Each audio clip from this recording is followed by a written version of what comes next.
सास वर्सेस बहू। कृष्णापुर नाम के गांव में भोलू नाम का 30 साल का गरीब किसान रहा करता था। भोलू अपने पिता से बहुत प्यार करता था। हाल ही में पिता की मौत हो गई। 2 साल पहले उसकी शादी हुई थी। उसकी पत्नी का नाम कैकई थी। नाम जैसा था बर्ताव भी वैसा ही था। और साथ साथ भोलू की माँ सुगंधी भी एक नंबर की झगड़ालू औरत थी। सास बहू में जरा भी जमता नहीं था। वो दोनों हर छोटी सी चीज के लिए लड़ पड़ते थे। एक दिन दिवाली के समय भोलू ने अपनी माँ के लिए और पत्नी के लिए एक एक साड़ी लेकर आया। भोलू ने माँ को एक साड़ी और पत्नी को एक साड़ी दिया।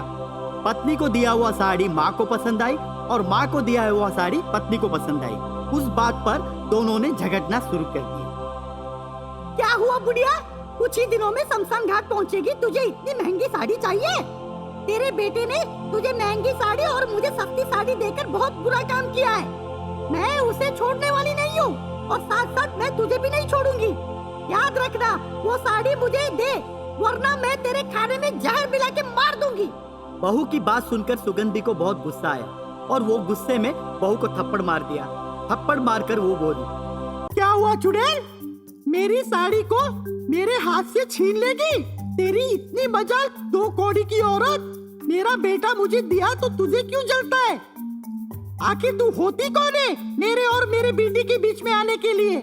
आज के बाद कभी आई तो समझ लेना, मैं तेरे ऊपर पेट्रोल डालकर आग लगा दूंगी। सास की बात सुनकर कैकई को गुस्सा बढ़ गया और वो सास के बाल पकड़कर जमीन पर पटका दी। दोनों सास बहू एक दूसरे के बाल पकड़कर नोचने लगे। जमीन पर रगड़ रगड़ कर दोनों मारपीट करने लगे। उनकी वो हालत देखकर भोलू परेशान हो गया और दिवाली के दिन ही उनके घर में मातम मच गया। वो परेशान होकर घर से निकल गया और वो हमेशा के लिए घर छोड़ने का फैसला किया। चलते हुए वो एक जंगल के ओर निकल पड़ा। जाकर एक पीपल के पेड़ के नीचे बैठ गया। वो जहाँ पर बैठा था ठीक उसके बगल में एक साधु तपस्या कर रहा था। भोलू की रोने की आवाज सुनकर साधु की तपस्या भंग हो गई और वो अपना आंखें खोलकर भोलू के ओर देखा और उससे कहा, पुत्र भोलू, मैं तुम्हारी समस्या समझ सकता हूँ, पर इसका इलाज किसी के पास नहीं है। दुर्गुण एक बीमारी है, वो स्वयं में होती है। उसको बदलना भगवान के बस की भी बात नहीं है। उनकी सोच विचार में कमी है, पर मैं तुम्हारे लिए एक मदद कर सकता हूँ। उस बीमारी का एक ही इलाज है, वो ये है कि तुम कुछ दिन के लिए उनसे दूर रहो, ताकि तुम्हारी अहमियत उन्हें पता चलना चाहिए। तुम्हारी दूरी ही उन दोनों में बदलाव ला सकता है। तुम मेरे साथ मेरे आश्रम में अतिथि बनकर रहो और कुछ दिनों के बाद मैं खुद उनके पास जाकर उन्हें समझाऊंगा। तभी जाकर तुम्हारी समस्या का हल हो सकता है। जैसे साधु ने कहा वैसे ही भोलू ने किया। दिन बीतते गए। भोलू जब नहीं लौटा, पत्नी और माँ दोनों परेशान हो गए और वो दोनों एक दूसरे के हमसाथी बन गए। वो भोलू की राह में पागल हो गए और दोनों पूरी तरह से बदल गए। एक दिन साधु उनके घर के पास आया और दोनों की हालत देखकर साधु को पता चल गया कि वो दोनों पूरी तरह से बदल गए हैं और वो साधु आकर भोलू को घर लौटने की इजाजत दे दिया। भोलू का घर लौटना माँ और पत्नी के लिए दिवाली के बराबर था। उस दिन के बाद सास बहू दोनों माँ बेटी जैसे रहने लगे और भोलू की समस्या हमेशा के लिए हल हो गई। गरीब बहू जादुई मशीन। किशनगंज नाम के गांव में राधिका नाम की 30 साल की औरत रहा करती थी। पति की मौत के बाद वो बिल्कुल अकेली पड़ गई। इकलौती बेटी पिंकी के सहारे अपना जीवन बिताया करती थी। पिंकी की उम्र 10 साल था। बेचारी पिंकी फटे पुराने कपड़ों में स्कूल जाया करती थी। स्कूल के बच्चे उसके फटे पुराने कपड़े देखकर मजाक उड़ाते थे। पिंकी रोज स्कूल से घर वापस आकर अपनी माँ के सामने रोती थी। बेचारी राधिका पिंकी की हालत देखकर खुद भी रो पड़ती थी। राधिका दूसरों के घर झाड़ू पोछा काम करती थी।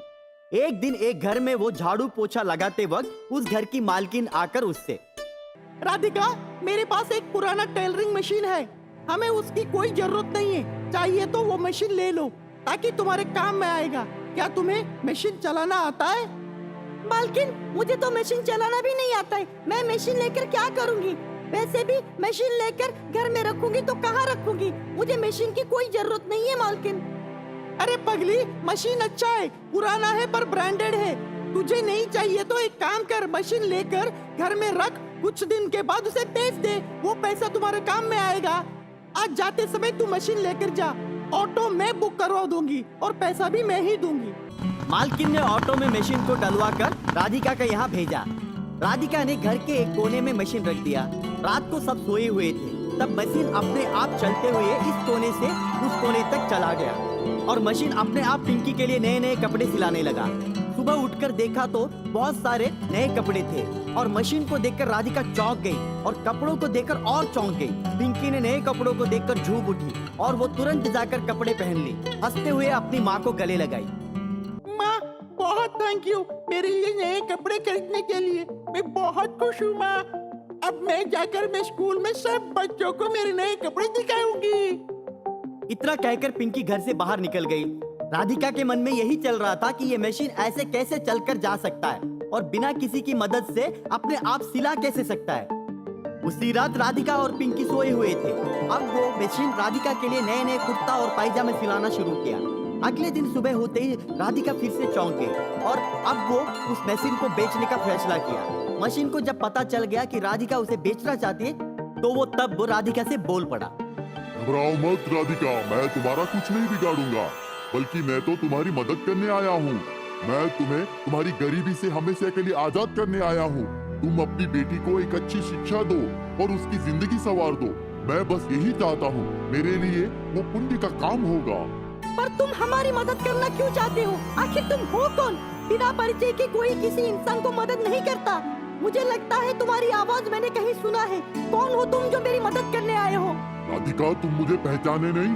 मेरी आवाज बदल गई है पर मेरा प्यार नहीं बदला है। मैं अब भी तुमसे उतना ही प्यार करता हूँ। राधिका, मैं तुम्हारा पति हूँ। मेरी आत्मा इस मशीन में बस गई है। मैं कब से छटपटा रहा था कि तुम्हारे पास आऊं। भगवान ने मुझे मौका दिया। अब से तुम्हें पैसों की कोई दिक्कत नहीं होगी।